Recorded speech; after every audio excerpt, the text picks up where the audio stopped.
یہ پوچھ رہے ہیں کہ ہم یا علی مدد تو کہتے ہیں، ہم یا رسول اللہ مدد کیوں نہیں کہتے؟ دیکھیں منطق کا قاعدہ ہے کہ اس بات شے نفی یا معادہ نہیں کرتا، یعنی ایک چیز کا ثابت ہو جانا وہ ایک چیز کی نفی نہیں کرتا۔ مثال کے طور میں اگر آپ کو بھائی ذوالفقار کہہ رہا ہوں، اس کا مطلب یہ نہیں ہے کہ میں فراز شاہ صاحب کو بھائی نہیں مانتا، میں جو ہے وہ ان کو جو ہے اصلاً بھائی کے لقب سے نہیں نوازتا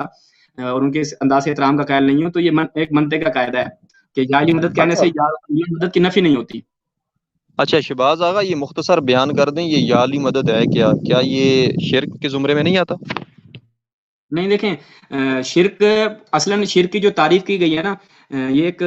بہت ہی غلط تعریف کی جاتی ہے شرک کی، جبکہ اتنا آسان نہیں ہے کہ آپ کسی کو مشرک ثابت کر دیں۔ اصل میں یہ بحث آتی ہے استقلال اور غیر استقلال کی، کہ آپ جو مولا کائنات سے مدد مانگ رہے ہیں، کیا وہ آپ اس کو اللہ تعالیٰ کے مقابلے میں مستقل جو ہے وہ تصور کرتے ہیں، جیسا کہ بت پرست جو ہے وہ کرتے تھے اور وہ شرک کے مرتکب ہوتے تھے اور دیگر معبودوں کے قائل تھے خدا کے مقابلے میں اور ان کو استقلالیت دیتے تھے۔ اصلاً کوئی شیعہ بھی آپ کو ایسا نہیں ملے گا وہ جو یہ کہے کہ میں مولا کائنات کو خدا کے مقابلے میں تصور کرتا ہوں، اصلاً کوئی بھی ایسا نہیں ملے گا۔ اور اس کے برعکس جو ہے وہ اگر ہم آیات کو دیکھیں، یہ ایک ایسا شعبہ ہے کہ ایاک نعبد و ایاک نستعین سے بیان کیا جاتا ہے کہ ہم فقط خدا سے ہی مدد مانگتے ہیں۔ پھر اس میں جناب ایک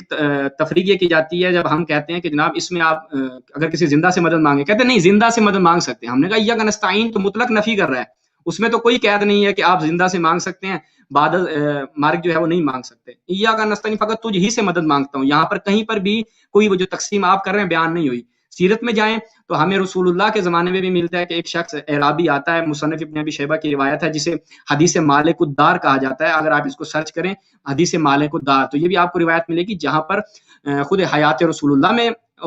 وسیلہ جو ہے وہ بنایا گیا، استغاثہ کیا گیا، اور اس کے بعد بھی رسول اللہ نے اسے ایک دعا تعلیم فرمائی، جو دعا اس چیز پہ دلالت کرتی ہے کہ یہ تم دعا پڑھو اور اپنے مشکلات کی نجات کا جو ہے وہ اسباب مہیا کرو۔ اور اس کے علاوہ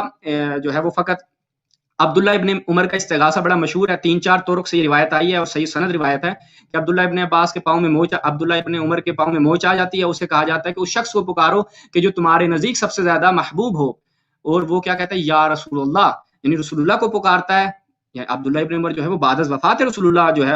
یہ استغاثہ کر رہا ہے۔ اب کوئی بھی آپ میں سے یہ تیار نہیں ہوگا جو شرک فتوے بانٹتے ہیں، وہ کہیں کہ عبداللہ ابن عمر جو ہیں وہ مشرک تھے۔ اس پہ انشاءاللہ تفصیلی ہمارا مرزا صاحب کو جواب آ رہا ہے، جنہوں نے ابن تیمیہ کی توحید بیان کرنے کی کوشش کی ہے، اور کیونکہ شرک وہیں سے شروع ہوا ہے اور تکفیر وہیں سے شروع ہوئی ہے،